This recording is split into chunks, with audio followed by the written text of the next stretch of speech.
How beautiful is this? Oh, this rock's really slippery. Oof. Yeah, you know what? Let's go for this spot right here. Oh man, welcome back. Found this cool little stream with this absolutely beautiful composition behind me. And I can't wait to get started. So yeah, let's get a camera up and let's start composing.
I've been working this area for a little while now, trying to find a really good composition. It's really pretty. I got up nice and close up here above these little rapids, if you want to call them rapids, above this little bit of a drop here. It was all the way up closer to that dark area up there and took a couple of shots. If you go all the way up across that little ridge, you go all the way up there, you can actually see the small little waterfall that's coming down. The sun came out from behind the clouds and actually created some really beautiful light in there. And I think I got one image that I like, but I was waiting for it to do it again from different positions. I'm not sure if it will. I can see, I mean, the light's hitting back over behind us. I can see blue skies, but there's also quite a bit of patchy clouds. So it's pretty in here right now. It's really nice and the light is really soft. I was just looking for something a little different, a little more dramatic lighting today. But that's okay, no big deal. So after working all those different compositions, I decided to go ahead and come further out so that I could pull more of the side canyon into the shot. Just had to fly. Yeah, so what I've decided to do now is come further out so that I can include more of the side canyon in, so that becomes sort of sets back into the frame a little bit, so we get more lines coming in and bringing your eye into it. So I think it'll be kind of neat. Yeah, let's get back to taking a few more shots. All right, super simple composition, just nice and wide. We're on a 23 mil lens right now.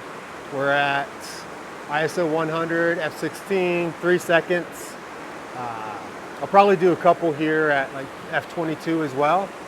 So, but it's really nice. We can see all the way back into this canyon. I like it. I think there's a lot going on here, so let's go ahead and grab one image. All right, so we've switched it up a little bit. F22, 2.5 seconds. I'm gonna go ahead and up the ISO. We're gonna go 250. I wanna bring that shutter to 1.3 because I wanna make sure I get plenty of texture in the water coming through. I already have a few shots where it's super smooth, but yeah, I wanna make sure right now we get some texture in there.